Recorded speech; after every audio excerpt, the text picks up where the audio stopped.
നമ്മുടെ നാട്ടിലെ സമൂഹം, നമ്മുടെ വീടിൻ്റെ മുറ്റം, പറമ്പ് ഒക്കെ വൃത്തിയായി കിടക്കുന്നതിന് കാക്കകൾ വളരെ വലിയ സഹായം ചെയ്യുന്നുണ്ട്, ഇല്ലേ? നമുക്ക് കാണാൻ അത്ര ഇഷ്ടമില്ലെങ്കിലും അവരുടെ പ്രവൃത്തികൾ പലപ്പോഴും നമ്മളെ സഹായിക്കുന്നത് തന്നെയാണ്.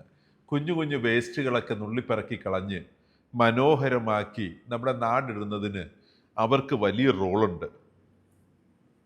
നമ്മുടെ ഹോസ്പിറ്റലിൽ ഡോക്ടേഴ്സും നേഴ്സസും ഒക്കെ ചെയ്യുന്ന എല്ലാ സർവീസുകളുടെയും കൂട്ടത്തിൽ നമ്മുടെ ഫാർമസി സർവീസസ്, മെഡിക്കേഷൻ മാനേജ്മെൻറ്റ് വളരെ വലിയൊരു റോള് കൈകാര്യം ചെയ്യുന്നുണ്ട്. 4 കമ്മിറ്റ്മെൻ്റ് ഒബ്ജക്റ്റീവ് എലമെൻറ്റിൽ കൂടെയും ഒരു അച്ചീവ്മെൻറ്റിൽ കൂടെയും നമ്മൾ ഒന്നാമത്തെ സ്റ്റാൻഡേർഡ് മാനേജ്മെൻറ്റ് ഓഫ് മെഡിക്കേഷനിൽ പഠിക്കുന്നത് ഇങ്ങനെയാണ്: pharmacy services and medication management is done safely.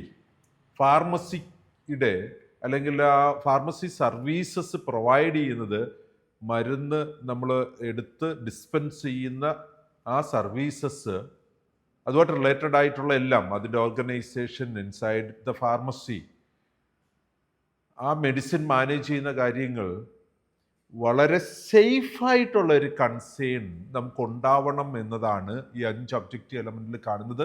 നമ്മുടെ ഫാർമസിയുടെ മെഡിസിൻസിന് ഉള്ള എല്ലാ അവിടുത്തെ കാര്യങ്ങളും റിട്ടൺ ഗൈഡൻസ് അനുസരിച്ച് നമുക്ക് ഉണ്ടോ? നമ്മുടെ ഹോസ്പിറ്റലിൽ എങ്ങനെയാണ്? നമ്മുടെ ഹോസ്പിറ്റലിൽ എങ്ങനെയാണ് ഫാർമസി? ഓക്കെ, നമ്മുടെ ഹോസ്പിറ്റലിൽ ഫാർമസി എങ്ങനെ നടക്കണം എന്നതിന് റിട്ടേൺ ഗൈഡൻസ് ഉണ്ടാവണം. നമുക്കുണ്ടെങ്കിൽ നല്ലത്. അത് ഇനി പറയുന്ന കാര്യങ്ങൾ അനുസരിച്ചാണോ എന്നും കൂടെ മോണിറ്റർ ചെയ്യണം. നമുക്കൊരു മൾട്ടി ഡിസിപ്ലിനറി കമ്മിറ്റി ഉണ്ടാവണം. ആ കമ്മിറ്റിയാണ് നമ്മളുടെ ഗൈഡ് ലൈൻസിനെ ഫോർമുലേറ്റ് ചെയ്യേണ്ടതും അതിനെ പീരിയോഡിക്കലി അപ്ഡേറ്റ് ചെയ്യേണ്ടതും. നമ്മുടെ ഒരു മെഡിക്കേഷൻ മാനേജ്മെൻറ്റ് പ്രോസസ്സ് ഡെവലപ്പ് ചെയ്ത് അത് നമ്മുടെ ഹോസ്പിറ്റലിൻ്റെ വൈഡായിട്ടുള്ള ആസ്പെക്റ്റിനെ ഒക്കുപ്പ് ചെയ്യുന്ന രീതിയിൽ ബിൽഡ് ചെയ്ത് അത് പീരിയോഡിക്കലി മെയിൻറ്റെയിൻ ചെയ്യേണ്ടത് നമ്മളുടെ ഈ ഒരു മൾട്ടി ഡിസിപ്ലിനറി കമ്മിറ്റിയാണ്. അതനുസരിച്ച് നമുക്കുണ്ടാവേണ്ട ഗൈഡ് ലൈൻസിൽ വളരെ ഇമ്പോർട്ടൻ്റ് ആണ്. മെഡിസിൻ ഔട്ട് ഓഫ് സ്റ്റോക്ക് ആയാലോ, ഫാർമസി ക്ലോസ് ഡൗൺ ആയി കിടന്നാലോ, നമ്മൾ എങ്ങനെയാണ് ഈ കാര്യങ്ങൾ നമ്മുടെ ഹോസ്പിറ്റലിൻ്റെ എൻറ്റയർ സർവീസസിനെ ബാധിക്കാതെ നടപ്പിലാക്കേണ്ടുന്നത് എന്നുള്ള കാര്യത്തെക്കുറിച്ച് നമുക്ക് മനസ്സിലാക്കാനായിട്ട് ഈ ഒരു സ്റ്റാൻഡേർഡിൽ ശ്രമിക്കാം.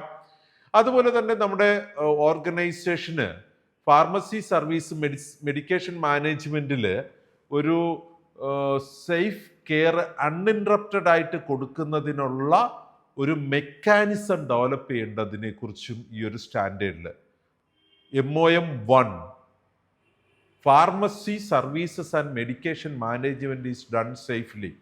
നമുക്ക് 5 ഒബ്ജക്റ്റീവ് എലമെൻറ്റുകളുടെ ഡീറ്റെയിൽഡ് ഡിസ്കഷനിലേക്ക് കടക്കാം.